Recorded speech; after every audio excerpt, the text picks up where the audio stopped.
زخري كواخبتي بريغادير جنرال استيفانوس سيوم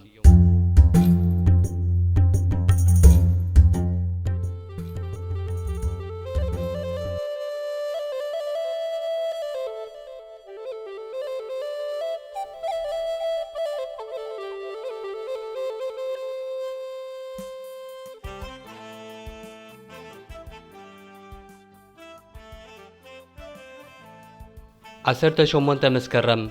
2001 بريغادير جنرال استيفانوس سيوم دقيمون ابزي ملسو شلا تسوره كابازيوم لعلوت مهورات هزباو غنبار بحالو زنبر سب بوليتيكاو ممهر كفل تعليم هزباو غنبار أبال كفلي ممحدار شعبيا صحافة كفل فاينانس جيزيو منغستي إيرترا حلاف فاينانسن لوجستيكن حالتات مكلخال إيرترا أبال هاجراو بايتو إيرترا أبال ماكلاي شماغل لهكدف حلافي أتا وشت هاجر بريغادير جنرال استيفانوس سيوم تحوت نيرو يبلوو كبزح حقال أبت جيزي مغزاتي كابتوم وحدات تمرتهم سجلس ألوم تغير يقصر نا يونيفرسيتي أديس أبابا نا إيكونوميكس مرو نا يونيفرسيتي ويسكونسن نا سنقط أبا بعد ماسترز تغادالاي استيفانوس مجوت قديفو سدت أنتينو برعو دربيو تقيت نافقو ناب برخاتات سحل وفره كابتوم وحدات ترف مسوات قوينو دحر مترافو دما أبتا ناصرنت تجويه كساب لومي دهايو يلن كساسي يفلتن بدلو يركبن جوايو اغن فلوتيو أمو خداء جبن زي بلو أبسا زي ترخبو نوسو هيرتراوي نعمتا تابي تسوره انتاي كرخبو بريغادير جنرال استيفانوس سيوم أمززام كالاي كوينات عالم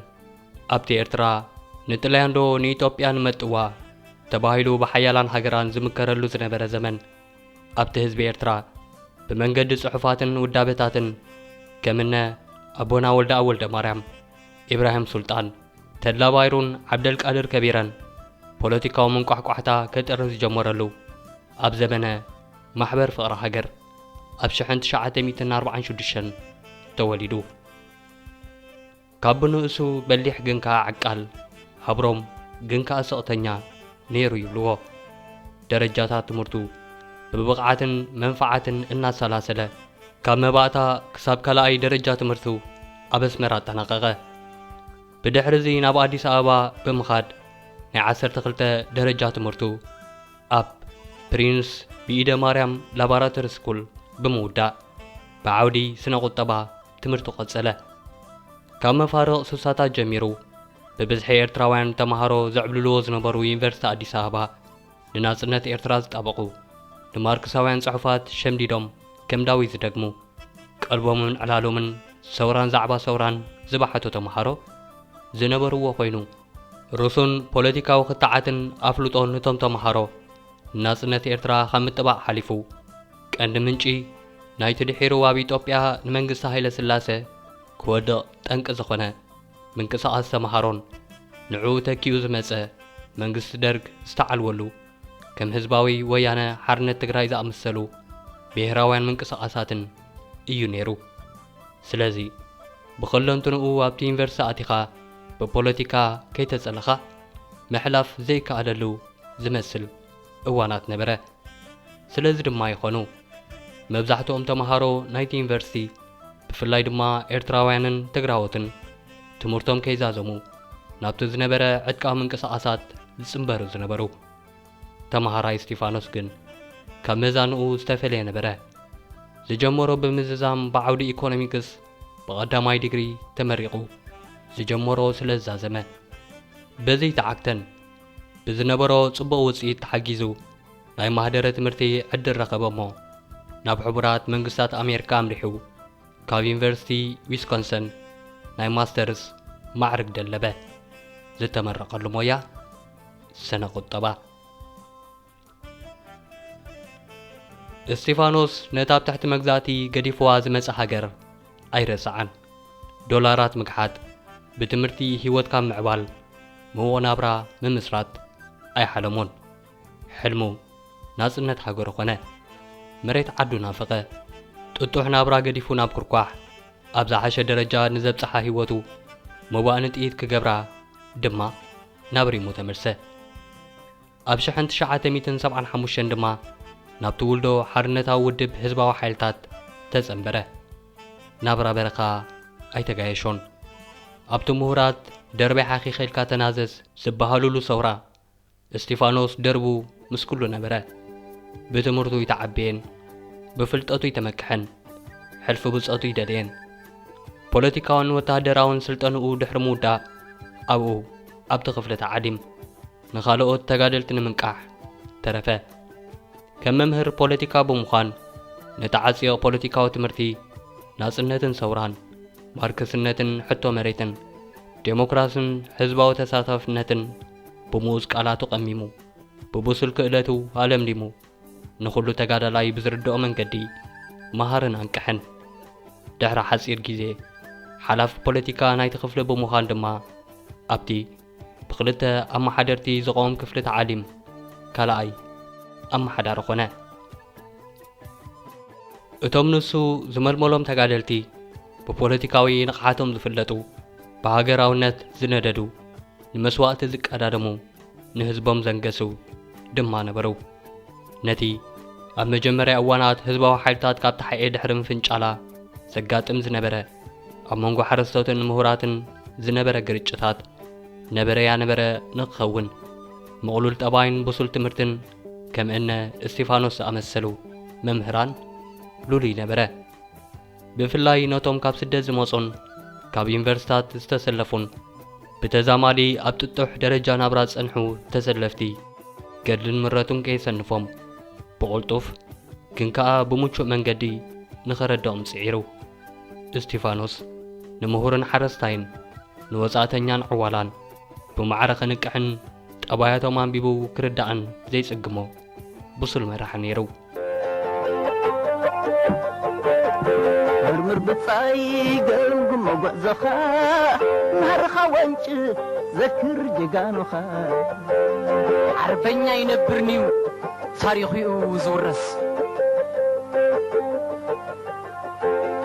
مرمر بتصاي قلب موقع زخا نهرخا وانش ذكر جيغانوخا أبز نتفاتنا سرحة ኣብ 1977 ህዝባዊ ሓይልታት ሓርነት ኤርትራ ቀዳማይ ጉባኤ ኣቃንዐት ኣብቲ ጉባኤ ተጋዳላይ እስጢፋኖስ ኣባል ማእከላይ ሽማግለ ኮይኑ ተመርጸሞ ኣብቲ ብመስፍን ሓጎስ ዝምራሕ ዝነበረ ዝገዘፈ ክፍሊ ናይቲ ግንባር ዝኾነ ክፍሊ ቁጠባ ተመዲቡ ንፋይናንሳውን ሎጂስቲካውን ስራሓት ናይቲ ግንባር መሪሑን ኣዋሂዱን ንሰፊሕ ዘይወታደራዊ ዕማማት እቲ ግንባር ዝጠርነፈ بعثرتها شحال زقصرو تقادلت زحقفه كفل قطبا كم حرشا مقعزيا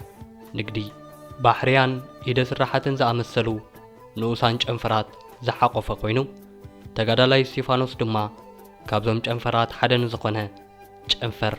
فاينانس كمرح تمزه أبت هزباو جنبار بقولتو زعبيرلو سحال كم هاجر هزباو جنبار كم منقستي زبل جرحو زتقال حلون وقتي እቲ ግንባር ንዕድጋ ኣጽዋርን ንብረትን ንንግዳዊ ስራሓትን መዋጽኡታትን ዝኣመሰሉ ንጥፈታት ንዘንቀሳቕሶ ዝነበረ ሰፊሕ ርእሰ ማል ብደቂቕን ብጽፈትን ምምሕዳሩ እጃሙ ነበረ ተጋዳላይ እስጢፋኖስ ዝነበሮ ትምህርቲ ተጠቂሙ ፋይናንሳዊ መስርሕን ስነዳን ናይቲ ውድብ ብዝግባእ ዝዕመመሉ ጽፉፍ ዘመናውን ሞያውን ኣሰራርሓ ዘተኣታተወ ነበረ በዚ መንገዲ ንሸውዓተ ዓመታት ኣብ ትጽፍሒ ዝጸንሐ ተጋዳላይ እስጢፋኖስ ናብ ክፍሊ ምምሕዳር ተቐይሩ ብደረጃ ጸሓፋ ኣገልገለ። እዚ ሓድነት ህዝቢ ኤርትራ ኣብ ምድልዳል ባህላውን ማሕበራውን ለውጥን ነቕሓትን ክባብ ምባል ዓብ እጃም ዝነበሮ ክፍሊ ኣብ ውሽጥን ወፃእን ኤርትራ ዜጋታት ብውድብ መንገዲ ሃገራዊ እጃሞም ከበርክቱ ልዑል ኣበርክቶ ዝገበረ ክፍሊ ነበረ።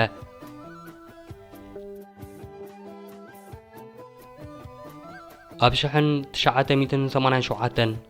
ኣብ ዝተገብረ ካልኣይ ውድባዊ ጉባኤ እውን እንተኾነ ከም ቀደሙ ኣባል ማእከላይ ሸማግለ ህዝባዊ ግንባር ሓርነት ኤርትራ ንኽኸውን ተመሪጹ። ንሰውርኡን ሃገሩን ብብቕዓትን ተወፋይነትን ምግልጋል ቀጸለ። ናጽነት ኮነ። ተጋዳላይ እስጢፋኖስ ካብ ዝነበሮ ክፍሊ ምምሕዳር ናብ ናይ ቀደሙ ዕማም ተሳሒቡ ጸሓፊ ክፍሊ ፋይናንስ ብምዃን ኣብ ተሓዳሽ ናጽነት ኣብ ዝተኣወጀ ወፍሪ ዳግመ ህንጻ ሃገር ብሞዩ ኣገልገለ። ኣብ 1994 ሳልሳይ ውድባዊ ጉባኤ ህዝባዊ ግንባር ወይ እንኮን ቀዳማይን ጉባኤ ህግደፍ ተቃንዐ። ተጋዳላይ እስጢፋኖስ ሕጂ እውን ከም ቀደሙ ኣባል ማእከላይ ሸማግለ ብምዃን ንላዕለዋይ ደረጃ መሪሕነት ተመርጸ። ካብ ዝነበሮ ክፍሊ ድማ ናብቲ ብደረጃ ሚኒስትሪ ዝቖመን ተጋደልቲ ኣጣይሱ ብሓደሽ መንእሰያት ንምትክኦም ሃገራዊ ኣገልግሎት ዝኣወጀን ሓይልታት ምክልኻል ኤርትራ ሓላፊ ፋይናንስ ኮይኑ ተመደበ። ብሪጋደር ጀነራል እስጢፋኖስ ስዩም ኣብቲ ገና እግሪ ኣብ ምትካል ዝነበረ ሓይልታት ምክልኻል ኤርትራ ንዝበዝሕ ክፋል ከም ሓላፊ ፋይናንስ እኳ እንተነበረ ኣብ ዝተወሰነ እዋን ሓላፊ ሎጂስቲክስ ናይቲ ሚኒስትሪ ምንባሩ እውን ይፍለጥ። ሚኒስትሪ ምክልኻል ብሓይሊ ምድሪ ኣየርን ባሕርን ምስ ምቋሙን ሃገራዊ ኣገልግሎት ምስ ምእዋጁን ነታ ሰብራዊ ሰራዊት ጥራይ ዝነበራ ኤርትራ ዘመናዊ ሃገራዊ ሰራዊት ንምህናጽ ኣብ ዘካየደቶ ወፍሪ ምስ ሃገራዊ ሰራዊት ተኣሳሲሩ ናይ ዝመጽእ ከም ባጀት ደሞዝን ዕድግን ምጥያስን ንዝኣመሰሉ ሕማማት ተራ ፋይናንስ ልዑል ነበረ። ብሪጋደር ጀነራል እስጢፋኖስ ስዩም ድማ ኣብ ዝተዋህቦ መዳይ ማለት ፋይናንስ ከም ቀደሙ ጽፉፉን ስልጡን ኣሰራርሓ ንምትእትታው ተግሀ። ተሩኡን ተመክሮኡን ተራእዩ ድማ ሙሉእ ማዕረግ ብሪጋደር ጀነራል ተዋህቦ። ንሱ ኣንጻር ኢትዮጵያ ኣብ ዝተላዕለ ደባዊ ግጭት ሚኒስትሪ ምክልኻል ኣብ መዳይ ፋይናንስ ዝነበሮ ምሕደራ ዕንቅፋት ነቲ ዝግበር ዝነበረ ኹናት ንኸይከውን ስሉጥን ጽፉፉን ኣገልግሎት ብምሃብ እጃሙ ዘበርከተ ነበረ። ዋላ እኳ ከም ኩሉ ጽፍሕታት መንግስቲ ንሱ ዝመርሖ ዝነበረ ክፍሊ እውን ካብ ምትእታው ፕሬዚደንትን ኣጋፈርቱን ነፃ ኣይምበር ብሪጋደር ጀነራል እስጢፋኖስ ስዩም ኣብ ሕጋዊ ኣሰራርሓ ዝኣምን ዘይናቱ ዘይደሊ ዕንደራን ብልሽውናን ዝቃወም ነበረ። እዚ ተቃውሞኡ ግን ድሒሩ ዋጋ ከም ዘኽፍሎ ዝጠርጠረ ይመስልን። አንታ ተባዕ ዋሳ አንታ ተባዕ ዋሳ አንታ ተባዕ ዋሳ አንታ ተባዕ ዋሳ እግረን ተተርአሶ እግር ኸተርአሳ ኩርኳሕን ልቓሕን የብሉን መልእሳ ሓደ ኻብኮነ ግን ኩርኳሕ ይሕሸካ ኩርኳሕ ጥሪት ስድራ ጥሪት ናይ ሓደራ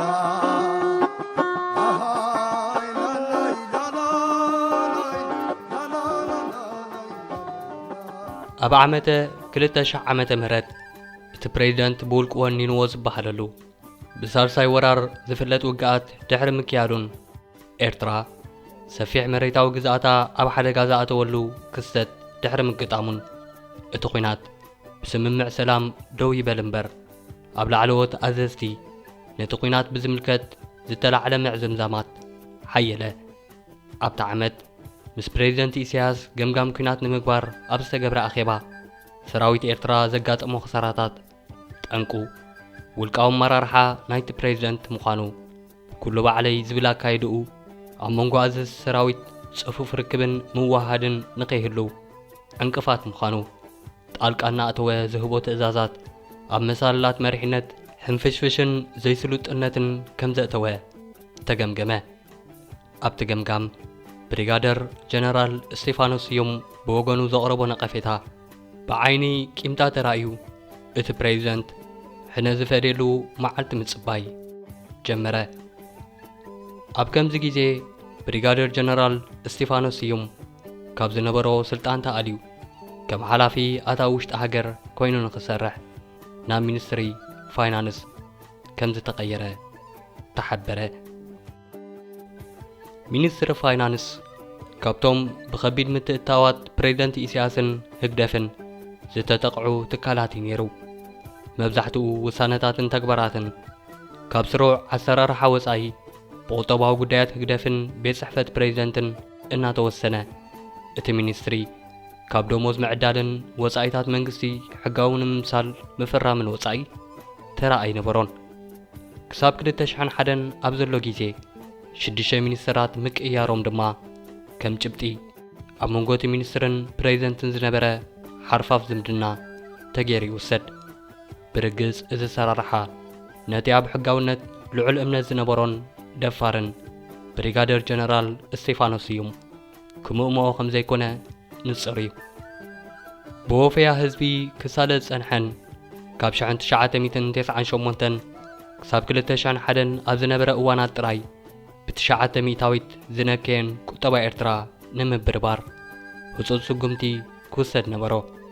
ብሪጋደር ጀነራል እስጢፋኖስ ስዩም ነዚ ጽንሓለይ ዘይበሃሉ ዕማም ንምፍጻም ምስ ብጸቱ ኣብ ስራሕ ኣትወ። ወፍርን ኣውፈርትን ንምትብባዕ ዋጋ ሸርፊ ባጤራ ናቕፋ ካብ መንግስታዊ ምንቁጽጻር ወፂኡ ብዕዳጋ ክውሰን ተወሰነ። ምእኩል ጽፉፍን ኣሰራርሓ ግብሪ ብምትእትታው ቁጠባ ሃገር ንምብርባር እውን ተሓለነ። ሓደ ኣበር ግን ኣጋጠመ። ቅድሚ ኹናትን ድሕሪኡን ኤርትራውያን ኣውፈርቲ ገና ይዓበዩን ብምባል ንዝሰፍሐ ክፋላት ቁጠባን ንግድን ተቋጻጺሩ ጸንሐ መንግስቲ ብፍላይ ድማ ቁጠባዊ ጉዳያት ህግደፍ ምስ ብሪጋዴር ጀነራል እስጢፋኖስ ስዩም ክዋጠጥ ዝገበረ ኾነ። ኣብ ትሕቲ ቁጠባዊ ጉዳያት ህግደፍ ዘመሓደራ ትካላት ብፍላይ ድማ ንግዳዊ ኮርፖሬሽን ቀይሕ ባሕሪ ወይ ባሮ ሸዓተ ግቡእ ግብርን ቀረጽን ክኸፍል ብዘይምጽንሑ ዘጋጠመ ዕንቅፋት ነበረ። ንብረት ውድብን መንግስትን ተሓዋዊሱ እቲ ውድብ ተቋጻጻርን ቀያድን ዘይብሉ ትካላቱ ድማ ሕጊ ከም ዘይምልከተን ኣሚነን ዝሰርሓ ምዃነን ዘሰባህለ እስጢፋኖስ ቁጠባዊ ትካላት ህግደፍን ንብረቱን ኦዲት ክግበር መምርሒ ኣመሓላለፈ። ልዕልና ሕጊ ዘይለመዱ ኣካላት ህግደፍ ንምንታይ ተተንከፍና ዝዓይነቱ ምፍርራሃት ጀመሩ። ከም ኩሉ ትካላት ንኽኢላታት ኦዲት ሕሳቦምን ሰነዳቶምን ምቕራብ ኣቕቢጾም እቲ ናይ ኦዲት መስርሕ ደው ንምባል ጻዕሩ። ብሪጋዴር ጀነራል እስጢፋኖስ ማንም ልዕሊ ሕጊ ይኮነን ብዝብል ሕልና ብዝነበሮ ሓላፍነት ተጠቂሙ ኦዲት ክቕጽል ኣዘዘ። ዝሃቦ ትእዛዝ ምስቶም ነተን ትካላት ከም ብሕታውያን ንብረቶም ተቋጻጺሮም መዝረፊ ሃብቲ ሃገር ዝጥቆምለን ላዕለዎት ኣዘዝተን ማለት ሓላፊ ቁጠባዊ ጉዳያት ህግደፍ ሓጎስ ክሻን ፕሬዚደንት ኢሳያስ ኣፈወርቅን ዝቖጥዐን ጉዶም ከይተቐልዐ ብሪጋዴር ጀነራል እስጢፋኖስ ስዩም ከጥፍእሉ ዝኽእሉ ሜላ ብህጹጽ ከናድዩን ዝደረኸ ነበረ። ሕጂ እውን ኦዲት ኣይነግብርን ኢሎም ሓንገዱ። ሽዑ ብሪጋዴር ጀነራል እስጢፋኖስ ኣብታ ምልካዊት ሃገር ቅድሚኡን ድሕሪኡን ተገይሩ ዘይፈልጥ ተግባር ፈጸመ። ዝመርሖ ትካል ኣታዊ ውሽጢ ሃገር ንትካል ህግደፍ ባዶ 9 ከሰሰ። ኣብቲ ጊዜ እቲ እስጢፋኖስ ዓለማዊ ማዕከን ገንዘብ ኣህጉራዊ ባንክን መንግስቲ ኤርትራ ጽፉፍ ፋይናንሳውን ባጀታውን ጸብጻብ ከየዳለወ ንኤርትራ ሓገዛይ ንህባን ኢለን ንዝወሰደ ውሳነ ጠለባተን ንምምላእ ብመንግስቲ ነቲ ሚኒስትሪ ዝተዋህቦ ዕማም ከማልእ እናጻዕረ እዩ። በቲ ባዕሉ ዝኣዘዞ ፕሬዚደንት ትእዛዛተይ ንዓይ ኣይምልከትን ተባሂሉ ኣብ ረጽሚ ዝኣተወ። ከም ኩሎም እቶም ኣብቲ ጊዜቲ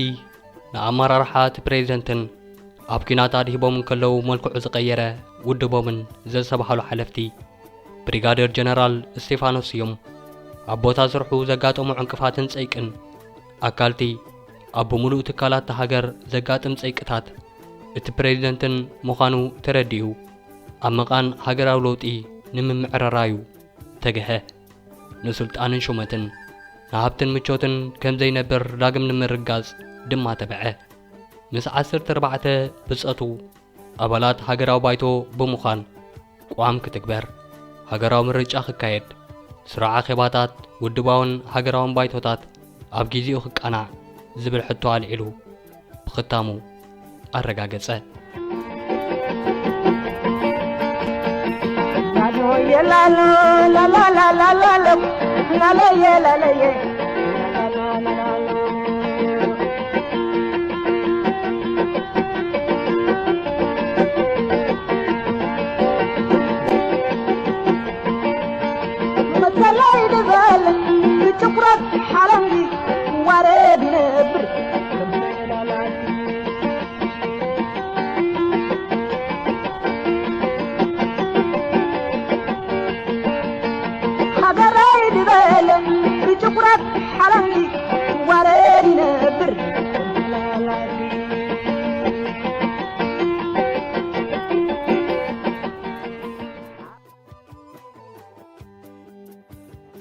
ኣብቲ ኤርትራ ኣብ መንጎ ምልኪ ከንግስ ዝቀዳድም ፕሬዝደንት ኢሳያስን ኣይፋል ዝበሉ ላዕለዎት ሓለፍትን ብዝወልዕዎ ፖለቲካዊ ኩናት ዝተሓመሰትሉ ወቕቲ ነቶም ህዝባውን ሃገራውን ሕቶታት ዘቕረቡ ብፀቱ ካብ ምስምዖም ካብ ስልጣን ምውራዶምን ምጽላሞምን ዝመረጸ ፕሬዝደንት ነቲ ኣብ ልዕሊ ቁጠባዊ ንጥፈታት ህግደፍ መርመራን ክስን ብምልዓሉ ተቐይሙ ንምጥፍኡ መዓልቲ ክጽበየሉ ዝጸንሐ ብሪጋደር ጀነራል እስጢፋኖስ ስዩም ከም ንኹሎም ለውጢ ዝሓተቱን ስልጣኑ ዝበድሁን ኣባላት ባይቶ ዝገበሮ ኣብ ናሓሰ 2001 ካብ ስልጣኑ ከም ዘውረዶ ተሓበረ ካብ ስልጣን ምውራዱን እኹል ኣይነበረን ስለዚ ኣብታ ፍርድቲ ዕለት 18 መስከረም 2001 ብሪጋዴር ጀነራል እስጢፋኖስ ስዩም ምስ ብጸቱ ናብ ጸላም ተወርወረ ካብዚ ቐጺሉ ዘሎ ፍጻመታት ንማንም ሕቡእ ኣይኮነን ካብ እምባት ካላ ንዒራዒሮ እናበለ ዝቐጸለ ጉዕዞ ጭውይኡ ሎሚ ክልተ ዕቁዳት ተሕሊፉ ኣሎ ንክልተ ዕቁዳት ምስ ሰብ የዕሊሉ ይፈልጥን ብዘይካ ከም ግኡዝ ዝተዋህቦ ቁፅሪ 23 ስሙ ሰሚዕ ይፈልጥን ምስቶም መዓልታዊ ካብኡ ዘይፍለዩ ዝነበሩ የዕርኽቱ ጴጥሮስ ብርሃንን ዕቑበን ኣብ ሓደ ቐጽርን ከለዉ ስሞም ስለ ዘይጽዋዕ ብሓደ ምህላዎም እኳ ኣይፈልጦን ከም ቀደም ምስቶም ብጸቱ ሰንበት ሰንበት ዝጻወቶ ስፖርት የሎን ብዘይካ ንሽንቲ ካብ ሽላ ወፂ ይፈልጥን ብመቑሕ ዝተሓየረ የእዳዉ እንትርፎ ሰውነቱ ክሕጸብ ኣብ ወርሒ ንሓንቲ ግዜ ንኽምገብን ክድቅስን እኳ ኣይፍታሐሉን ይብሉ እቶም ቅድሚ ዓመታት ኣብ ጸላም ገዲፎሞ ካብ መንጋጋት ስርዓት ዘምለጡ ኣሰርቱ ነበር ምስክርነቶም ዓመታት ስለ ዘቑፀረ ሎሚ ብርግጽ ኣበይ ኣሎ ይፍለጥን ኣብታ ነፃ ዘውፅኣ ሃገር ዕጭኡ እዚ ኸውን ዝኽኣሎ ኣበሳ ይንገርን ክሱ ይተነግረን ጭብጢ ይቀረበን ብሕጊ ይተዳነየን ብጠበቓ ኣይተኸላኸለን ተሰዊሩ ጥራይ ኣደራዕ እስጢፋኖስ ብኡ ጥራይ ኣይኽተመን በዓልቲ ቤቱ ተጋዳሊት ረሻንውን ሰበይቲ ጅግና ብምዃና ጥራይ ካብ መንግስታዊ ስራሓተ ሰጊጋ ምስ ደቃ ጊዜ ክሕሳ እናጸለየት ተኾርምያ ትውዕል በኣ ይብቅዐን ኣባል ስድራ ብሪጋዴር ጀነራል እስጢፋኖስ ስዩም ምዃን ገበን ስለ ዝተቖፅረ ሓዉ ገዲም ተጋዳላይ ኮሎኔል ተስፋልደስ ስዩምን ኣሰሩ ስዒቡ እስጢፋኖስ ን5 ውሉዱ ሸዊት ኣርያም ሚርያም ክብሮም ናትናኤል ሪኡ ክጸግብ ኣይተዓደለን ጽባሕ ክሳብ ዝወግሕ መቑሑ ክሳብ ዝፍታሕ ኣሰርቱ ክሳብ ፍርዶም ዝረኽቡ ዘይከም ሕልሞም ገና ስሙ ብህዝቡ ይተረስዕን ብንጽህንኡ ካባና ይተሰወረን ውዕለቱ ክኽፈል ወጽዑ ክፍደ ድማ ግድን እዩ እንኮስ ጊዜ ጥራይ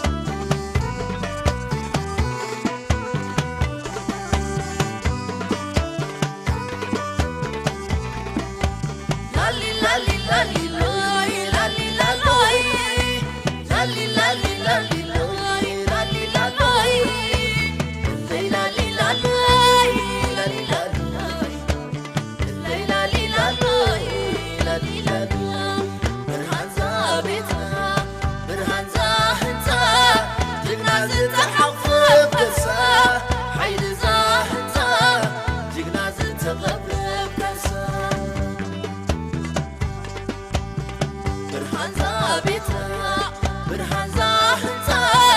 جنازة عفو برسا